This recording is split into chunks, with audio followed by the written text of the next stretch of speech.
Hello there. I want to welcome you to my channel, and accounting is simple. So today's discussion is going to be brief, and then we are going to highlight on the International Financial Reporting Standard and the International Accounting Standards. So for today's discussion, we will limit ourselves to an element of the asset standard. So first of all, go into all the asset standards, go to the performance standards and then liability standards. But the first section of this lecture is to concentrate on the asset standards. So I have outlined the various asset standard that is available to us according to the IAS and then the IFRS. So IAS 2 tells us about the accounting for inventory. IAS 16, property, plant and equipment, which we normally call the PPE. And then IAS 40, investment property. IAS 20, accounting for government grants and disclosure. IAS 23, borrowing cost. IAS 36, impairments. IFRS 5, non-current asset held for sale and discontinued operations. IAS 38, intangible assets. IFRS 16, accounting for leases. So these are the asset components of our balance sheets. So how do we recall them according to the international standards? That's what we are going to deal with. So I'm sure you've been wondering, why do we have borrowing costs here? Right, so there are some borrowing costs that have to be classified under assets, which means that we have to capitalize their value into assets. So when we get to IAS 23, you get to understand why these are found under asset standards. So for today's lecture, we will limit ourselves to IAS 2, that is accounting for inventory. So by definition, according to IAS 2, it defines inventory as asset held for sale in the ordinary course of business, in the process of production for sale, and in the form of material or supply to be consumed in the production process or in the rendering of services. So if you come across any items which meet this definition, it can be classified under inventory, and inventory forms part of our current assets, and also it can also be found in the profit and loss account and the cost of sale. So we have inventory elements beneath the cost of sale, and then it can also be classified in our balance sheet under current account, current assets, pardon me. So the measurement criteria, so inventory are measured at the lower of cost and the net realizable value. So you ask yourself, what do we mean by cost?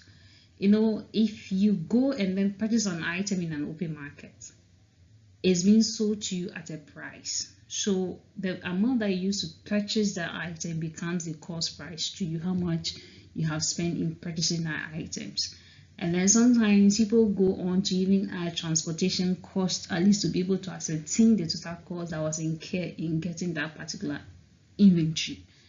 And the net realizable value. The net realizable value, it could be how much you can realize from selling the inventory if you want to sell it.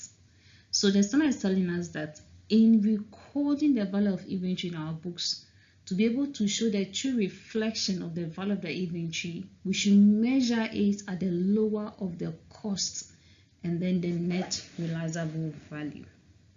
Right. So there's an illustration for us to be able to demonstrate the measurement criteria of inventory. So I read. Angel trading has a fraction designer ends her financial year at 31st December, which means that the accounting period is from 1st January to 31st December. So on 1st January 2024, she had goods in inventory valued at $8,000, which means that from the previous year, which is 2023, we had a closing inventory value or worth $8,000. So that became our opening inventory in 2024. So during the year 31st December 2024, she purchased goods costing $40,000.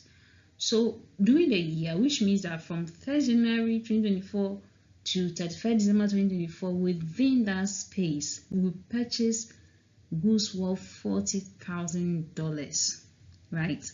So fashion goods cost $2,000 were still held in inventory at 31st December 2024, and Angel believes that these goods could only now be sold at a sale price of $400. The goods still held in inventory at the year end, including the fashion good, had an original cost of $7,000. Sale for the year were $80,000. So now we see that in the year, so in total, our opening inventory and then our purchases for the year gave us 48,000. But we weren't able to sell all of the 48,000 within that year, right? So there were inventory worth of 7,000 left in store. And within that $7,000 worth of inventory, we had an inventory which had a cost of 2,000.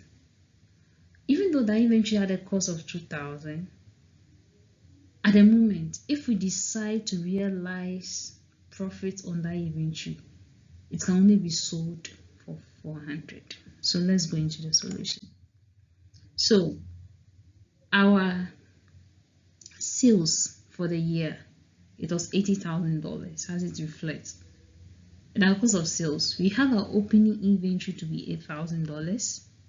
We add our purchases. How much worth of goods did we buy to add to the ones we already had?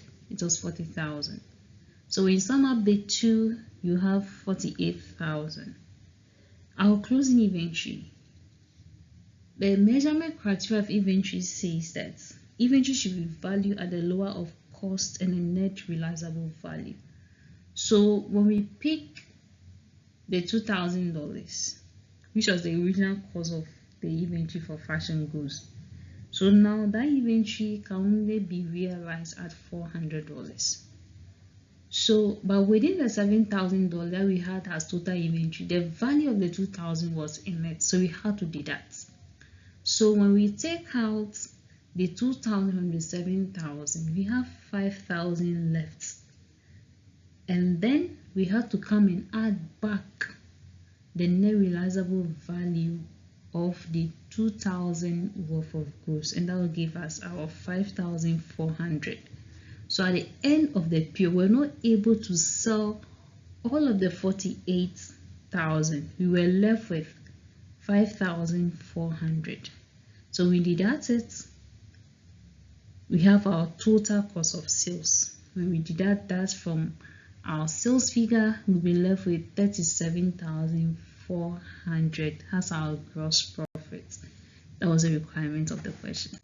So these are workings for the closing inventory. So our total inventory that was left in store was 7,000. We deduct the cost of the fashion goods, which was 2,000. Then we add back the net realizable value of the 2,000 of our goods. So our total closing inventory now becomes 5,400. I want to thank you so much. So this is the end of the solution to this question. So I want to thank you so much for visiting our page, and we'll continue with the next asset standard in our next video. Thank you so much, and bye bye.